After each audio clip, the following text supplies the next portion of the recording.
Hello and welcome to another edition of Ruminations on Remakes, a series where I look at remakes of popular games to see whether they were worth it. Today I'll be delving into the Generation 2 remakes of Pokemon, Heart Gold and Soul Silver. So without further introduction, let's get started. The second generation of Pokemon was a huge hit. Released in 1999 and then again in 2001, the game saw players enter a new region known as Johto. 100 new Pokemon were added to the game, as well as a variety of features that would become mainstays in the Pokemon franchise moving forward. 2009 would see these games remade in the Generation 4 engine to coincide with the game's 10th anniversary. Released for the Nintendo DS, Heart Gold and Soul Silver sold incredibly well. In Japan, the game sold over 1.48 million copies within 2 days of release, expanding to 2 million in its first fortnight, and again to 3.22 million by December of 2009. Australia had sold 50,000 copies in week 1. The US saw 1.73 million sales in the game's first month, and as of September 2017, the game's combined sales reached 12.72 million units. The game's director Shigeki Morimoto stated, "The first thing that I knew I needed to bear in mind was to respect the feelings of those people who'd played Gold and Silver 10 years before. I think that players have very strong memories of the game, so they'd think things like, this trainer is still strong, and if I do this here, this is going to happen. I knew I needed to respect these feelings."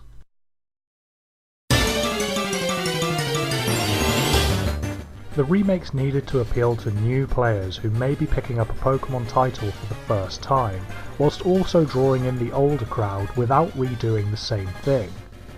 This was stated in-game by a character who stands in as Game Freak's president in Celadon City. I want to go out the gate by stating that this is indeed a remake and not a remaster. I covered the difference between the two in my last video on remakes, so I won't go into detail here. The quick version is that this game was rebuilt from the ground up. It's not just a re-release of the same product with a bit of a facelift. This is its own entity. Even if the story and setting are very much based on Generation 2, this is without a doubt a Generation 4 game. So aside from the graphical upgrade, what are the major differences between Silver and Soul Silver? Well, for starters, the Pokemon following mechanic from Yellow version is back, only this time all Pokemon can follow you. Generation 4 boasted 493 different species of Pokemon, and all of them can follow you in the overworld. There are even separate sprites for their shiny versions, or for Pokemon with multiple forms. The player can also interact with their Pokemon at any time by simply pressing A. The only restrictions are for fast-paced or unstable animations such as cycling, surfing, or warp pads. There's also a size restriction, as Pokemon of a certain height cannot follow you inside of buildings. Heart Gold and Soul Silver play host to a fairly significant change in the plot, in that the mascot Pokemon for each game must be encountered to progress. This is done through a steady introduction to the Camino Girls throughout the game's story, a group of characters that played no real role in the original titles. The Camino Girls are assisted by the player at different points, and then in turn assist you in battling the mascot Pokemon. Speaking of legendaries, many of the legendaries up to Generation 4 can be encountered and captured in the Gen 2 remakes, and most require some running around to obtain. The legendary birds from Generation 1 can be found in almost the same places as before, aside from Moltres, who now resides at Mount Silver. Mewtwo still lives in Cerulean Cave, but you need to have beaten all of Kanto's gym leaders and the second Elite Four to gain entry. Kyogre and Groudon, depending on your version, can be caught by defeating Red, going to Mr. Pokemon and getting the red or blue orb, and entering the embedded tower. Once captured, the player needs to have the opposite version's legendary with them and show it to Professor Oak.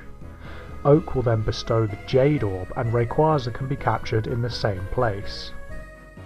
Latios or Latias can be found roaming Kanto once the player has received the National Dex and has visited the Pokemon Fan Club in Vermilion City. The second of the pair can only be obtained through an event. Arceus is another Pokemon hidden behind an event, which has Cynthia appear as an NPC to help the player. Cynthia takes the player to Sinjoh Ruins and gives the player a choice between Palkia, Dialga or Giratina. Eugene, an important character from Pokemon Crystal, makes a return to help the player track down Suicune. Eugene did not appear in the originals, but the developers thought he was too important to leave out this time around. Many other features were added to the game to create a more streamlined experience. Running shoes were added and are given to the player early on. They could also be permanently selected using the touchscreen, meaning the player wouldn't have to hold B to run. Due to the absence of the Versus Seeker, the Pokegear reintroduces an improved cell phone feature with a limitless call list, meaning certain trainers can be rebattled later on. This also extends to the gym leaders as well. There are a number of hoops the player must jump through in order to get the gym leaders' phone numbers, but once obtained, all of them can be rematched. A key item was added to the game called GB Sounds. Once all 16 badges are obtained, one of the workers in the Celadon mansion awards it to the player. This item, when activated, changes the music to sound more like the original game's soundtrack. Any new pieces of music not found in the original games were given an 8-bit remix, however some pieces were simply replaced.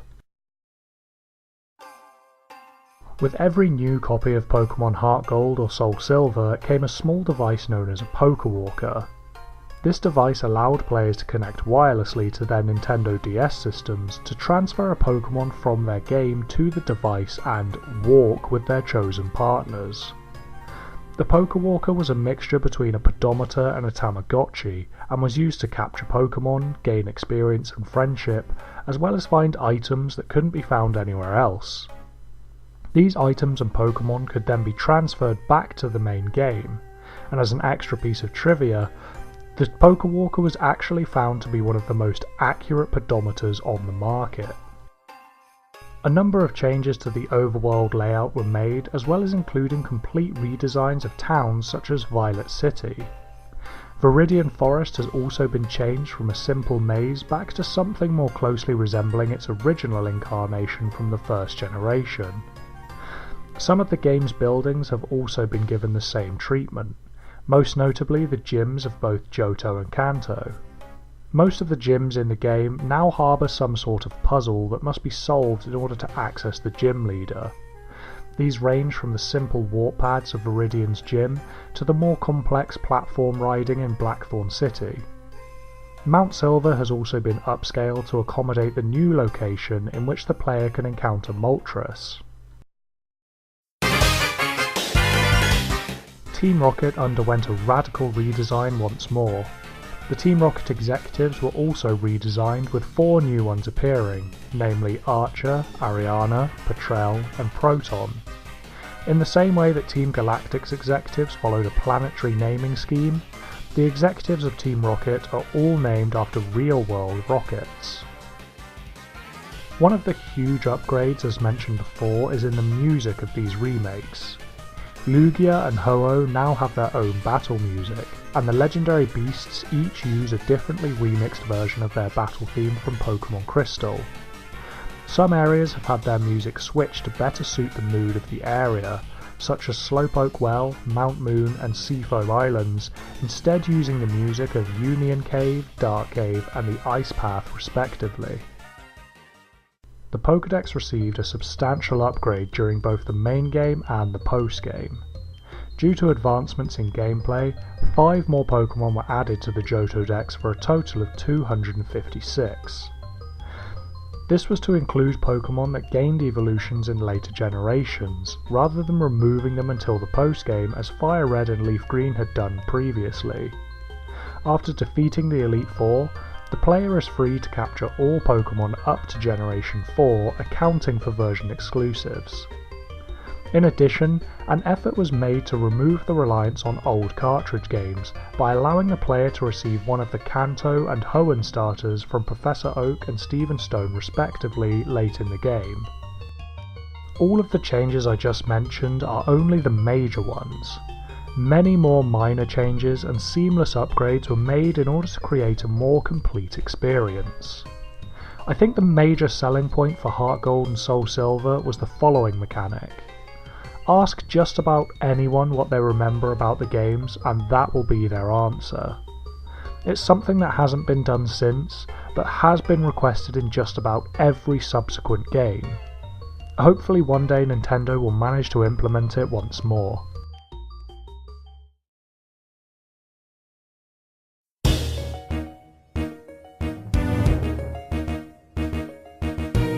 The fact that this game was rebuilt from the ground up really shows when you see how much it has changed from the original while still remaining faithful to the source material. There are however a few negatives that do need to be addressed. Firstly, and this is a big one, everything in this game just takes so long. Menuing takes forever, saving takes an eternity, and dear lord, look at how slow the health and EXP bars move. This game will take you roughly 20 to 30 hours if you're going through at a leisurely pace, and I would say 5 hours of that is just watching animations in battles or watching the game save. Secondly, the new character Lyra, or Ethan if you're playing as a female protagonist, is entirely redundant. They aren't a rival, they aren't a helpful guide, they're just there to interrupt you at certain points and tell you what a great friend you are, even though you barely see or speak to them. The rival in Soul Silver is pretty good. He starts out as a bit of an ass, but grows into a much better person as you battle him throughout your journey. Lyra just feels like filler content. Thirdly, there are very few truly memorable battles. Most of the battles in this game are either insultingly easy or incredibly difficult with no middle ground. The first two gyms can be breezed through in a little under an hour, then boom, Whitney. I've played through Gen 2 around 10 times and I still struggle against Whitney. I'm all for a difficulty spike in games, but make it consistent. You finally beat her and it seems like an omen of things to come, but no. Until you face off against Claire, you're on easy street. There are 3 battles I can think of that are actually really enjoyable. The final battle against your rival, Blue's gym battle, and the battle against Red. These are all enjoyable because there is almost no chance of you taking out the entire team with one Pokemon. Even if you become monstrously over-leveled, these guys will all still give you a hard time due to the strategy needed to defeat them. As I said, there are other difficult battles, but these are made difficult by the fact that the game actually cheats to beat you. Whitney has the most ridiculous luck when it comes to stomp flinches and attract immobilizers. Claire's goddamn Kingdra is just a crit machine, and Lance's Dragonites literally shouldn't be able to exist. This all goes against the game's overall feel, because when the player has to adhere strictly to the rules but the game doesn't, it's a bit of a slap in the face. So, was Pokemon Soul Silver and Heart Gold worth it? Yes, absolutely. These are my favourite games in the Pokemon series, and I would heartily recommend them to anyone. I would only advise that they be played on an emulator so that you can frame skip the parts that are just too slow to cope with.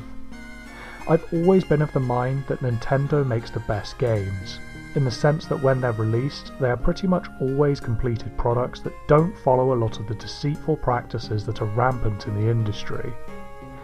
If you want the true Pokemon experience, look no further than the Generation 2 remakes, because I believe that they are the games that are most true to the Pokemon name.